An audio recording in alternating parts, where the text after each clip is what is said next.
ఆదికాండము 38వ అధ్యాయము. ఆ కాలమందు యూదా తన సహోదరులను విడిచి హీరా అను ఒక అదుల్లామీయుని యొద్ద ఉండుటకు వెళ్ళెను. అక్కడ షూయ అను ఒక కనానీయుని కుమార్తెను యూదా చూచి ఆమెను తీసుకొని ఆమెతో పోయెను.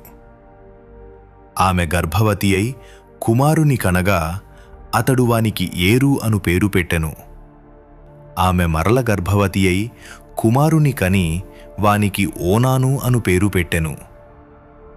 ఆమె మరల గర్భవతి అయి కుమారుని కని వానికి షేలా అను పేరు పెట్టెను. ఆమె వీని కనినప్పుడు అతడు కజీబులో నుండెను. యూదా తన జ్యేష్ఠ కుమారుడైన ఏరునకు తామారు అనుదానిని పెండ్లి చేసెను. యూదా జ్యేష్ఠ కుమారుడైన ఏరు యెహోవా దృష్టికి చెడ్డవాడు గనుక యెహోవా అతని చంపెను.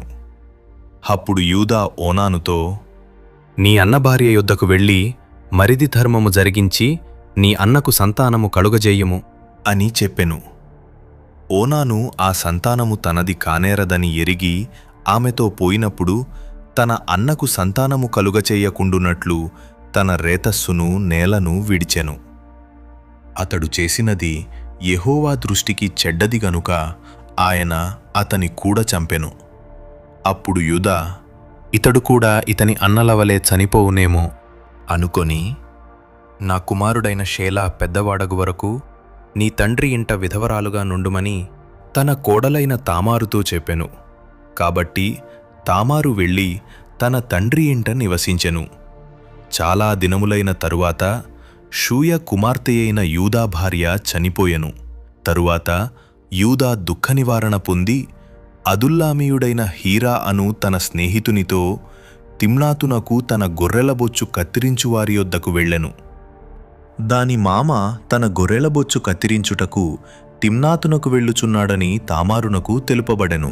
అప్పుడు షేలా పెద్దవాడైనప్పటికినీ తాను అతనికి ఇయ్యబడకుండుట చూచి తన వైధవ్య వస్త్రములను తీసివేసి ముసుగు వేసుకొని శరీరమంతయు కప్పుకొని తిమ్నాతునకు పోవు మార్గములో నుండు ఏనాయిము ద్వారమున కూర్చుండగా యూదా ఆమెను చూచి ఆమె తన ముఖము కప్పుకొనినందున వేశ్య అనుకొని ఆ మార్గమున ఆమె దగ్గరకు బోయి ఆమె తన కోడలని తెలియక, నీతో పోయేదను రమ్ము అని చెప్పెను. అందుకామె, నీవు నాతో వచ్చిన ఎడల నాకేమి ఇచ్చెదవు అని అడిగెను. అందుకతడు, నేను మందలో నుండి మేకపిల్లను పంపెదను అని చెప్పినప్పుడు ఆమె, అది పంపు వరకు ఏమైనా కుదూపెట్టిన ఎడల సరే అని చెప్పెను. అతడు, నేను నీ యొద్ద ఏమి కుదుపెట్టవలెను అని అడిగినప్పుడు ఆమె, నీ ముద్రయు దాని దారమును నీ చేతికర్రయు అని చెప్పెను. అతడు వాటిని ఆమెకిచ్చి ఆమెతో పోయెను.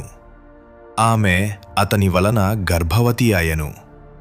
అప్పుడామె లేచిపోయి తన ముసుగు తీసివేసి తన వైధవ్య వస్త్రములను వేసికొనెను.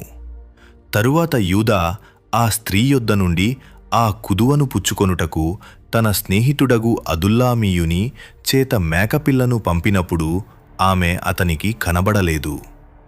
కాబట్టి అతడు మార్గమందు, ఏనాయిము నొద్ద నుండిన ఆ వేశ్య ఎక్కడియున్నది అని ఆ చోటి మనుష్యులను అడుగగా వారు, ఎక్కడ వేశ్య యవతయూ లేదు అని చెప్పిరి.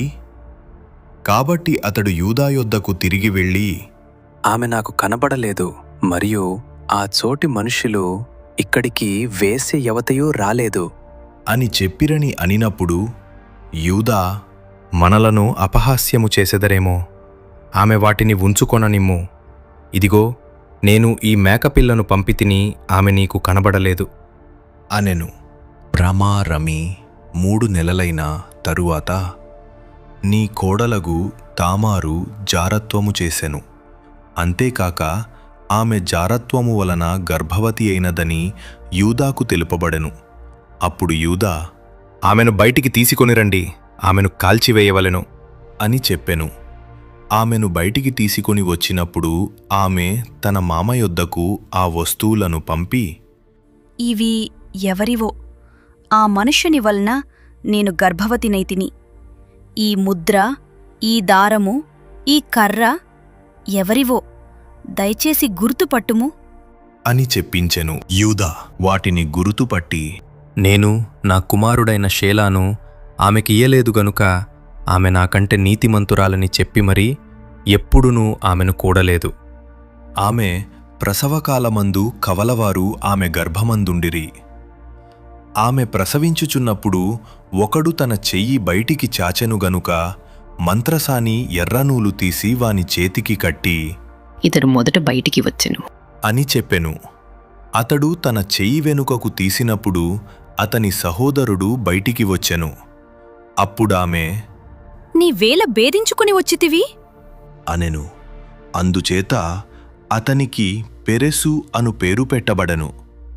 తరువాత తన చేతిని తొగరుగల అతని సహోదరుడు బయటికి వచ్చెను. అతనికి జరహు అను పేరు పెట్టబడెను.